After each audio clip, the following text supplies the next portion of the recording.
Hello दोस्तों, कैसे हैं आप सब। आशा करता हूँ आप सब बढ़िया होंगे। आप लोगों ने भी सुना होगा सुशांत सिंह राजपूत ने मरने से पहले चांद पर एक टुकड़ा खरीदा था। उनको शौक था इसलिए क्योंकि वो चांद और आसमान की राज को जानना चाहते थे। आपने ये भी सुना होगा कि बहुत सारे लोग हैं जो आसमान और चांद पे घूमने जाना चाहते हैं। उनमें अमेज़न की मालिक एलन मस्क भी शामिल है। कई ऐसे कंपनियां हैं जो अंतरिक्ष में टूरिस्ट को लेकर जाने की प्लानिंग कर रही है। मतलब आप पैसे दीजिए और अंतरिक्ष घूम के आइए। अगर आपको अंतरिक्ष में घूमने जाना है तो एक टिकट की कीमत होगी 200 से 250 करोड़ रुपए। ये सब आपको इसलिए बता रहा हूँ क्योंकि दुनिया में अलग अलग लोगों के अलग अलग शौक होते हैं। ऐसे ही शौकीन लोगों के लिए एक कैनेडियन कंपनी ने एक सबमरीन बनाई जिसका काम है टूरिस्ट को समंदर के 4 किलोमीटर नीचे जो टाइटैनिक का मलबा है उसके चारों ओर घुमा के दिखा के लेके आए।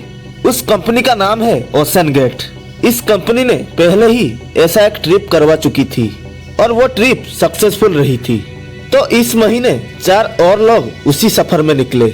उनमें से एक थे ब्रिटिश बिजनेसमैन हमीश हर्डिंग, एक नॉन रेसिडेंस पाकिस्तानी जो अब ब्रिटिश में बिजनेसमैन है शहजादा दाऊद, उनका एक 19 साल का बेटा सुलेमान और एक फ्रेंच खोजी पॉल हेनरी नार्गोलेट जो इससे पहले 35 बार से ज्यादा टाइटैनिक के मलबे को देख के आ चुके थे।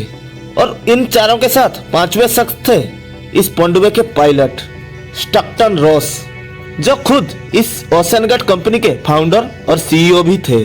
16 जून को ये तमाम लोग कनाडा के न्यू फाउंडलैंड बंदरगाह पहुंचे। वहां से 700 किलोमीटर दूर जिस जगह पे टाइटैनिक का मलबा पड़ा हुआ है उस मलबे के ऊपर तक ये सब एक बड़े जहाज से पहुंचते हैं। तब तक 18 जून आ गया था। लोकल टाइम 8 बजे उस शिप से उस सबमरीन को पानी में उतारा गया। सबमरीन में वो 5 लोग पहले से दाखिल थे। अब ये लोग देखने जा रहे थे टाइटैनिक के मलबे को और इत्तेफाक से इस सबमरीन का नाम भी टाइटन था। आप देख सकते हैं इसका साइज एक कैप्सूल जैसी है। इसके सारे दरवाजों को बाहर से बंद किया जाता है। अगर अंदर कुछ प्रॉब्लम हुआ तो इसके अंदर के लोगों के लिए ऊपर वाला मेन शिप सहारा होता है क्योंकि उस शिप के साथ इस सबमरीन की कांटेक्ट बनी रहती है। तो सुबह 8 बजे ये 5 अंदर जाते हैं। टाइटैनिक के मलबे तक पहुंचने में 2 घंटे लगते हैं। उस मलबे को 4 घंटा तक चक्कर काट के दिखाया जाता है और फिर ऊपर आने में 2 घंटे, यानी कि 4 PM को सबमरीन को ऊपर आना था। सबमरीन और मेन शिप दोनों कांटेक्ट में थे, लेकिन 9:45 पर इस सबमरीन का कांटेक्ट ऊपर खड़े जहाज से टूट जाता है। इससे पहले भी कई बार संपर्क टूटा था लेकिन फिर मिल जाता था, लेकिन इस बार मिला नहीं। इसके बाद धीरे धीरे उल्टी गिनती शुरू हो गई। शिप के लोग परेशान। 9:45 मतलब 10 बजे उसे टाइटैनिक के मलबे तक पहुंचना था। अब सब यही उम्मीद करने लगे कि 4 बजे टाइटन ऊपर आ जाए, लेकिन वक्त हो गया। पनडुब्बी ऊपर नहीं आई, संपर्क टूटा हुआ है। इसके बाद कनाडा और अमेरिका कोस्ट गार्ड को इन्फॉर्मेशन दी गई। फिर वो लोग आए, तलाश शुरू हुई, लेकिन कुछ मिला नहीं। अब उस सबमरीन में कुल 96 घंटे की ऑक्सीजन रखा हुआ था। अब फिक्र ये थी कि 96 आवर्स भी हो गए। अब तो बहुत तकलीफदेह और धीमी मौत होगी क्योंकि उस सबमरीन में छटपटाने के लिए भी जगह नहीं है। लेकिन ऐसा कुछ नहीं, उन सब की मौत उसी वक्त हो गई थी जिस वक्त कम्युनिकेशन टूटा था। टाइटन में इम्प्लोजन ब्लास्ट हो गया था।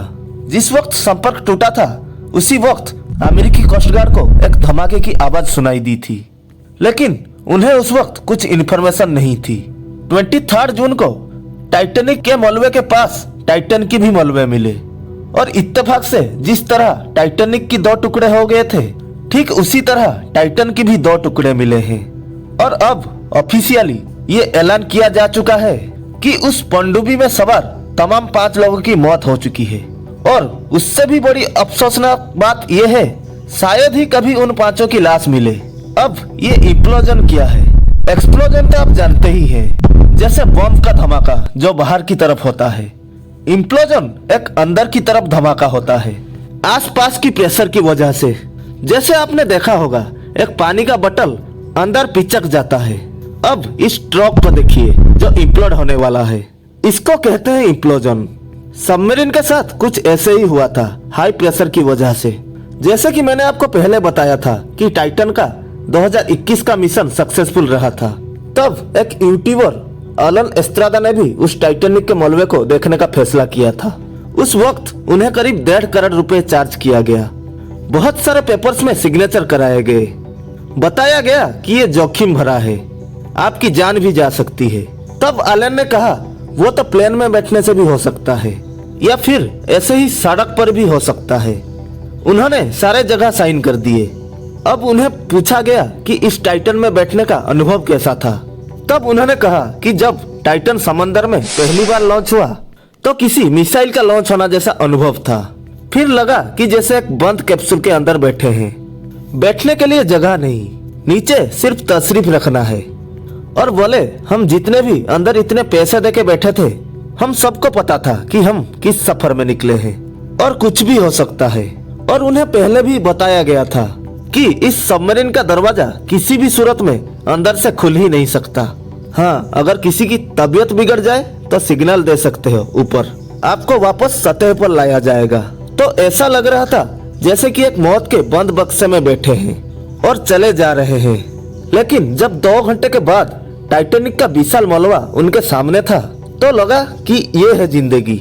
उन्होंने कहा कि ऐसा नजारा अपने जिंदगी में कभी नहीं देखा था।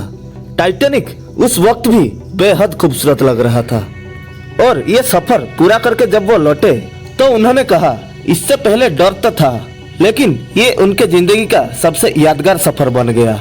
अफसोस ये कि उन 5 लोग जो अब गए थे उनके लिए अब ये आखिरी सफर बन गया। जेम्स कैमरन, जिन्होंने टाइटैनिक मूवी बनाई थी, वो 30 बार से ज्यादा समंदर के अंदर जाके टाइटैनिक के मलबे को देखने के बाद वो मूवी बनाई थी। और उनका सबमरीन बहुत ज्यादा स्ट्रॉन्ग और कंफर्टेबल है। जेम्स कैमरन ने टाइटन सबमरीन की स्ट्रक्चर को देख के खुद कहा था कि ये बहुत ज्यादा सेफ नहीं लग रही है। अब उस टाइटन सबमरीन की छोटी से छोटी चीज को निकल के लाना पड़ेगा ताकि उसकी जांच की जा सके और गलतियों को सुधारा जा सके, ताकि आगे टाइटैनिक के मलबे के पास जाने वाले लोगों को ऐसे हादसे का शिकार ना होना पड़े। अब सवाल ये है कि क्या इस हादसे के बाद टाइटैनिक के मलबे को देखने का शौक रखने वाले लोगों के दिलो दिमाग में कई असर पड़ेगा? कई एक्सपर्ट से पूछा गया और उनका जवाब था शायद नहीं। इस दुनिया में बहुत सारे जुनूनी लोग हैं जो ऐसे एडवेंचरस सफर के लिए बेताब रहते हैं। एक रिपोर्ट की माने तो इस हादसे के बाद लोगों के दिल में टाइटैनिक के मलबे को लेकर बेताबी और बढ़ गई है। टाइटैनिक डूबी 1912 में। इसके मलबे को देखने लोग पानी के 4 किलोमीटर अंदर जा रहे हैं, मर रहे हैं। तो इस मलबे को हम ऊपर क्यों नहीं ले आते, लाके किसी म्यूजियम में रख देते तो कितना अच्छा होता। तो इसके 2 पहलू हैं। एक तो ये 2 टुकड़ों में है और काफी हैवी है, तो इसको लाने के लिए बहुत पावरफुल सबमरीन चाहिए और जान का खतरा भी है। दूसरा ये कि इतने साल पानी के अंदर रह के ये इतना नाजुक हो चुकी है कि लाते वक्त ये टूट के बिखर भी सकती है। अब सवाल ये है कि एक मलबे में ऐसा क्या रखा है कि लोग इतने पैसे खर्च करके और जान की बाजी लगा के इसे बार बार देखने जाते हैं। तो इसका जवाब मिलेगा अगले वीडियो में, जिसमें आपको टाइटैनिक की पूरी कहानी बताऊंगा, बनावट से लेकर डूबने तक और सर्वाइवर्स के आंखें नम कर देने वाले बयान तक। तो चैनल को सब्सक्राइब करके जुड़े रहिए हमारे साथ। तो बहुत ही जल्द मिलते हैं अगली वीडियो में, तब तक के लिए खुश रहिए।